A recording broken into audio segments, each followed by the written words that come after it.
Hello and welcome to New Filmmakers Los Angeles in partnership with Movie Maker magazine. My name is Danny DeLillo and we're here at Sunset Gower Studios in Hollywood. I'm delighted to be joined with Derek with his fantastic film, Bug Tussle. Let's take a look at the clip. We're gonna go to Disneyland. You never told me that. Well, I mean, it was gonna be a surprise. All the bright lights, the rides, you know, Mickey Mouse, Space Mountain, Mad Tea Party. 4K? Yeah, sure.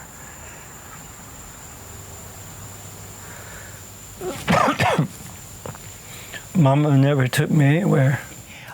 Derek, thanks so much for being here. Thanks for having me. We're very happy to have you, and thank you for all the energy you brought with your film last night, and you and the great crew and cast that you had. But for those that haven't seen it, tell us a brief synopsis. Brief synopsis. Well, the synopsis that I wrote is a broken criminal and his unhinged partner escaped to a isolated barn in the orange groves of Bakersfield after a bank robbery that had gone awry. And they're hiding out in this barn in the midst of these orange groves, hoping to get out as quickly as possible to fulfill their dreams of opening up a bowling alley in Beverly Hills. I mean, with a synopsis like that, why would you not want to watch it, right? Like, honestly, just wonderful. Listen, I loved how you shared where the inspiration of the story first came, because you're just looking to get out of the house, really, weren't you, during that time? But what you then wanted to say is how you went on to create the story with your fantastic team of people. How did this inspiration of this story come about? It's actually a pretty long story, but I was born in small town Oklahoma, and it's a working class town. Then there was a lot of poverty in the town, and then I got lucky, ended up with essentially a doctorate degree in acting and ended up in Los Angeles. I was one of the lucky ones. But the thing is, I'm rooted in that working class and lower class structure. And I often see, even more frequently now because of inclusivity, and rightfully so, but the rural, the poverty stricken. And I think that wealth disparity absolutely is, if not the biggest, certainly one of the biggest issues on this planet. Mm-hmm. And they're often they're tossed away. Yeah. You'll even see in popular films, you'll see the two little grunts, and they're just often kind of tossed away or they get killed. Yeah. And I've always been interested in telling the stories of the broken people, the people that are working 9 to 5 and struggling paycheck to paycheck. Yeah. Where crime enters into their lives, and this is universal. It doesn't have to be rural America. It could be inner city, South Side Chicago. It could be anywhere. And I've always been interested in characters that at the beginning of the film is there are no bad seeds, it's just bad dirt. Yeah. And I believe strongly that if what you've learned and where you've come from, and these characters in Bug Tussles are descendants of the Dust Bowl. Yeah. They left the Dust Bowl and they landed in Bakersfield, Visalia area, and they never left. And that's where you get, that's why Merle Haggard is mentioned so often, because that's where he was at. Yeah. And that's where his descendants were from. And these broken people, these damaged people, these abused people, these traumatized people are just still little children with dreams. Yeah, absolutely. And, despite what may have happened with, abuse and addiction and mental illness, they're still little children with just dreams. And I think it's very important that we never toss aside anyone. Absolutely. And it's so important. Even despite, them being 3 white guys. Yeah. it could have been to Hispanic from Visalia. It could have been to African Americans from it's a universal story. It's also, you know, again, I think people don't realize if you've not come from money, what that does to your soul, especially if you're in an environment like that as well. I mean, I really just love the dynamic of these characters that you created. Of course, the whole thing was set in this barn, which I didn't want to. I mean, this barn, I was just scared what was outside there myself. You created this illusion of what was just outside beyond, you know. And I think as well, I mean, this was like I hadn't really seen this dynamic between characters since, like, it reminded me of like a modern day with the more comedic element of Mice of Men, like this, you know, which was so beautiful to see in this context. Yeah, it you know, when I originally wrote it and was developing the characters, Of Mice and Men hadn't hit me yet.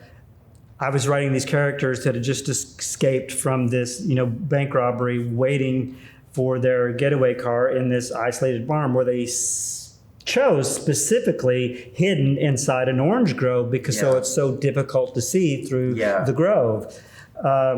And then as I was writing the characters and trying to reveal more and more about their relationship and more about their past as economically and succinctly as possible, that I started seeing the similarities of a Mice and Men relationship between George and Lenny. And I'm like, oh, so I went back and read the novella, and then I specifically added lines directly from the book.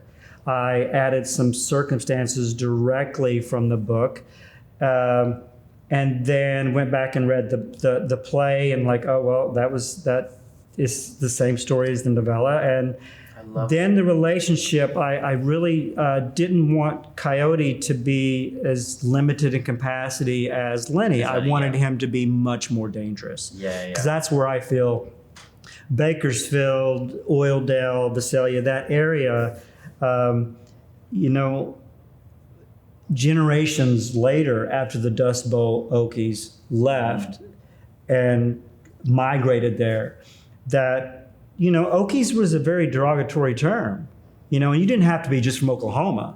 It was Missouri, Kansas, Texas, wherever you came from, you were an Okie, and that was a bad word. And it was tossed aside. Even today, you bring up Okie, and it's a derogatory term, and I'm like, you know, these people moved here many, almost a century ago to get away and have a better life. And it's 100 times more dangerous and difficult for them now. Because isn't that insane when you think about that? It's a multi-generational thing as well. And just, you know, even just going back into like, you know, the poverty aspects of it and just looking for a better life, like this is quite consistent throughout generations, and particularly in this country, and then moving to another part of the country as well. I thought the acting was really, really fantastic. I think you did a great job. Thank you. Really. I mean, it was just like you fed off each other so well. Like, what was the experience like as an actor, and for you as bringing your cast together? It was a really great job. Well, that's an interesting question, because, you know, I had written it and it had been in my computer during the pandemic. And I always send it to at least a dozen people for feedback. That's just my way. It's like, you know, and I'll know a lot of industry professionals, writers, directors, actors, and I'll get some really good feedback. And one of them was John Meese, and had been in the industry as an actor for 30 plus years. And he just threw, hey, I want to throw my hat in for Crow. And I said, oh, okay, I don't even know if we're going to shoot this. But then it came to time where I'm like, you know what? I got to get out of the house. We're going to go shoot this. I said, Meese, you're playing Crow. I said, I got to find a coyote. He goes, why don't you do it? I'm like, I'm not a coyote. I was nowhere near Coyote. He goes, oh man, you can do it. That's what you do. I'm like, okay. So we first we just started discussing over Zoom. And then because you're in a pandemic, you know, you really don't want to go into other people's homes, and you know everybody's a little bit more nervous and scared about the virus. I had a venue that was shuttered, so I was like doing absolutely nothing. But one day I said, I'm coming over, and we're going to sit in your garage, and we're going to go through this because we don't have time. SAG is restricting us to our budget to have so many people there to protect us. I said, we're going to do this in a day, bud, so we got to be ready. And so we rehearsed, and we came from the same graduate school at Louisiana State, but we never worked together. And so I went to his, in El Segundo, we went to his barn, or his garage, which is similar to a barn. And I just began directing him. Wow. And we started just bouncing off each other. And because we came from the same school, and I'd come from the actor studio as well, you know, we were taught that is what do you want, what's in your way, and how do you get what you want. And when you know what you want, once you jump in, you react accordingly. There is nothing in that script that was planned. We just jumped on set. I went to my crew. We have a shorthand. I'm like, here's where we go. Just follow us and get some inserts. Let's go again. And every little take was just a little bit different, and finding little different nuances. Not to mention you made 22 pages in a day. Yeah, in a very, very dusty barn. And it was hot. And it was pretty brutal for all six of us. There was 2 cameras, 1 audio, and 3 actors. And it was pretty tough, but that even helped us being in that environment because it was so dusty and it was so hot, which really helped. Yeah, you don't really get that experience in live theater, but you get that experience when you're on set. And everybody was suffering quite by towards the end of the day. And here I am lying in the dust in essentially Act 3, and it was rough. But the great thing about it is, we were both so vulnerable at that point, and I really wanted to reveal character and the vulnerability of these 2 characters and where they came from and what they wanted. And sometimes it was just, I just want my mommy. Yeah. And sometimes it's just, I want somebody to love me. Yeah. And again, that's a childhood dream. These are older men who are still looking for it, and it's just, the outrageousness and the comedy comes from, well, we're going to open up a bowling alley in Beverly Hills on the beach, which is absolutely ridiculous. And but brilliant. But it's that dream. It comes. I don't know if you've seen. There we go. Yeah, Scarecrow. Yeah. You know, it's the same thing. These 2 guys want to open up a car wash in Pittsburgh. You know, it's like, okay, that's not going to work out, but let's see how hard you try to get it. Yeah. And entering the comedic elements, I don't really genreify anything when I write, but I do kind of follow the influence of playwrights, probably more than screenwriters like Harold Pinter, David Mamet, Sam Shepard, Martin McDonough. Yeah. I mean, I don't think they wrote for genre either. No. I think marketers said, this is a dark comedy, this is a serial comedy. They wrote I don't think Tarantino writes that way. No. So it ended up initially like a Reservoir Dogs in a barn in Bakersfield, but with more heart. Yeah, no, and it really did. And you had that across the board, and you made these characters just, you know, you really kind of got a chance to kind of see into their souls, you know, as they would, you know, these kind of adult, childlike, you know, men that had their dreams. You know, one of the things that, you know, which I was, even as I was watching it initially, but especially last night, seeing it on the big screen.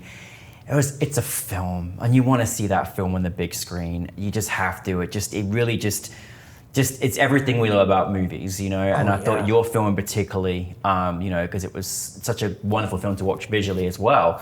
In this one location, what was the experience like for you seeing it on the big screen? What's the reaction been like for you? Well, you know, it's fantastic. It's interesting if you're watching on a big screen. I just sold my theater, but I had watched it in the theater. We have this, you know, $50,000 sound system, and we've got this huge 16-foot screen, and we actually scored it by putting the film up on the screen in the theater. Had the guitar and the amp and we're really getting inside the emotions of the characters and where the characters shift. And sometimes it became a little bit Jim Jarmusch when it was like feedback and kicking the amp. Oh, and I love it. And sometimes it became a little, and I hate to get heavy-handed. Yeah. So there was some score that they wanted, particularly in the end, they wanted to score it. I'm like, don't touch that. I said, the actors got that. Characters have that. Do not touch it. But experiencing it on the big screen, what's fascinating, where I really appreciate the crew, is a lot of times when I'm directing and I'm on camera as well, and we're restricted on time. I don't have time to jump out of Coyote and go look at playback and go, oh, we need to do that again. Yeah. I am going to trust Taylor and Walter and say, oh, Derek, we need to do that again. I'm like, you got it, let's go.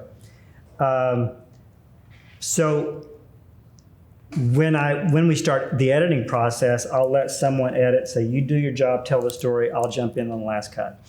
Well, what's fascinating is when you are in front of the camera and then you had shots specifically written in the script, so you know those are going to be there. But there's some things that are happening when we're just bouncing off one another. You're just please just let the cameras follow us and capture what is important of the story. And sometimes they capture some things that, especially inserts, where they lead you to believe that maybe something else is going to happen, but it's not. And I think that's where Taylor comes in, where he's such a great photographer and such a good storyteller, because we have a shorthand that he knows the story. I think it's great when you really do trust, and I think That's tough. you give people the benefit of doubt, and you trust their lane, and I think that's such a wonderful thing, but also just how you celebrate your team, just like last night as well. I mean, it really means a lot to celebrate the team you're with. Oh, it's you're only as good as the people around you. I mean, that's it. And I've been doing this for so long, and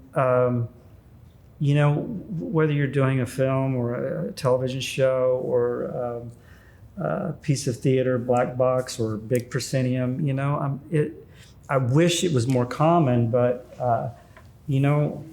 having that connection with everyone, and that means your stage manager, and that means your DP, that means your AD, your second AD, your craft services. We're all on this together, guys. And none of us are more important than anybody else. Absolutely. And let's get the egos, leave them at the door, check them, and let's rock this thing. And when you have that connection, and you all have a singular vision together, despite me, by default, because I was the SAG-AFTRA member getting the contract. So therefore, and I ended up being by default the producer, by default the writer, because I wrote it. And then on set, we had to throw the director in, and then of course the actor. And there was absolutely no ego part of that. It was just like by default, that's how it happened because SAG requires it. I would have put an alias if I could. But it is all of those people in that barn and even outside the barn from the exteriors. It's stunning that even one of the shots that I had so glued in my mind that this is the shot. And one of them said, hey, why don't we do this? And I'm like, oh, okay, let's try it. And it's the shot that we used in the film. And trusting other creatives and other artists and other crew members. I mean, they got ideas. And no, absolutely. But you said one of the best sayings I say all the time is leaving your egos at the door. You know what I mean? It's really important thing. Derek, what's next? What next world are you going to take us into next? So there's actually quite a bit going on, and my last film, Tutu Grande. I wrote it right prior to the Me Too movement, but then we released it into festivals right when Me Too happened, and it just happened to revolve around a rape and the consequences, and it's still in festivals. And a lot of people are pushing me to make a feature out of this thing. I'm like, well, I kind of told the story in 12 minutes, real time, so I don't know if I really want to do that just for the sake of making a feature. So there's a short that we're shooting this fall called Brain Slut. Now, Brain Slut is a real term that's references people who volunteer for psychoactive drug research trials. And they are paid, of course. And this particular character has also a drug agent who sets him up for the trials and takes his percentage. And he has isolated himself in this cabin in the woods, and he only leaves when he has to go do a trial, and then he comes back. Oh, wow. And it follows this, so he gets to do a trial, and he lives in this cabin with this ceramic doll that he loves very much called Sarah. And he gets to do a trial at home in his cabin for the first time. And apparently this pill cures bipolar disorder in 8 hours. It completely resets your brain chemistry. Wow. So we follow this character from 10 p.m. to 6 a.m. That's amazing. And what happens through that night is haunting. Yeah. It's emotional. It's spiritual. And it really addresses, mental illness, addiction, isolation, big pharma. There's a lot going on in this film. We're trying to keep it down to 12 minutes, which is going to be tough as a writer. To condense that much. Yeah. I think I did it. I think, but we're ready to go with it and jump on set and, hope if on set things happen to me. Oh, congrats. Yeah. And then for the first time, especially probably ever, I've done it with my theater, marketing and promo, but I've always relied on integrity and standards and, just good shit. I mean, that's what has always worked for me. But I'm actually, for the first time, thinking about, okay, let's think about what's immediately accessible. What, if I'm going to spend the time and money on a feature film, what's something that's going to be immediately accessible to audiences and to maybe a more mass audience than things that I would maybe typically do. Yeah. And I wrote this, and I'm still finishing it, but it's called Where the Fuck is Jimmy Joe? And it's about these, in rural America, about this one particular bounty hunter who pulls up with his partner into this trailer park at 362 Lincoln at 4 o'clock in the morning for the element of surprise. And there's 15 trailers. And they don't have a unit number. So they don't know where the fuck Jimmy Joe is. And they don't know which unit. They call dispatch. So cool. Dispatch doesn't have a unit. They're like, geez, now we got to go through every. And we got oh my God. So it's this really crazy, outrageous night of them experiencing these people that inhabit this trailer park looking for one Jimmy Joe. Oh my God. And it's crazy. It's brutal. Outrageous. It's at probably moments unbelievable. But I know these people. I know how they live. I know what goes on in those trailers.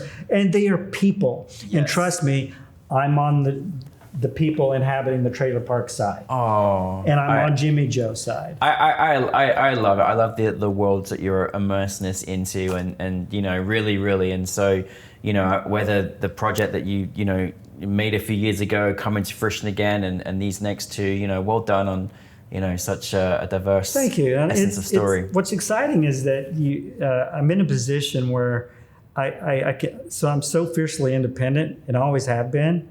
Even when I was I was doing a lot of television, and as soon as I left the actor studio and my MFA, I was doing a lot of television and film, and a lot of stage professionally. And I just found out real soon that the studio stuff really is not going to be my thing. This is really boring. And I remember meeting with an agent, William Morris, that really wanted to sign me. I'm like, I don't know if this is going to be my thing. And I found that like running my own theater and producing and directing and writing my own films, like, oh, this is my wheelhouse. Yeah.